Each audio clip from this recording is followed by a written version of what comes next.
మనకున్నటువంటి కొద్ది హీరోల్లో అడవి శేష్ ఒక ప్రత్యేకమైనటువంటి హీరో అని చెప్పక తప్పదు. ఫస్ట్ సినిమా చాలా నిరాశ పరిచినప్పటికీ కూడా క్షణం దగ్గర నుంచి కొత్త కొత్త సబ్జెక్ట్స్తో కొత్త కొత్త ఎక్స్పెరిమెంట్ చేసి తన సినిమా స్కేల్ని సినిమాకి పెంచుకుంటూ వెళ్ళి ఇప్పుడు పాన్ ఇండియా స్టార్గా కూడా ఎదుగుతున్నాడు.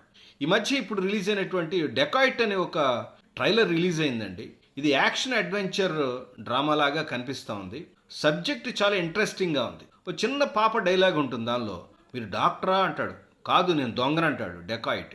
ఇద్దరి ప్రేమికుల మధ్య నడిచే కథలాగా అనిపిస్తుంది. అంటే తమ ప్రేమను పండించుకోవటం కోసం దొంగతనాలకు పాల్పడ్డారా లేదా దొంగలుగా ఎలా మారారు అనేటువంటి ఒక సస్పెన్స్ని, ఒక ఇంట్రెస్టింగ్ పాయింట్ని ఈ ట్రైలర్లో రిలీజ్ చేశారు. ఒక డిఫరెంట్ సబ్జెక్ట్ అని నాకు పర్టికులర్గా అనిపిస్తూ ఉంటుంది. సినిమాని సాధ్యమైనంత స్ట్రక్చర్లో తీయడానికి ప్రయత్నించే దర్శకుల్లో లేదా హీరోల్లో అడవి శేష్ ఒకడని నా నమ్మకం.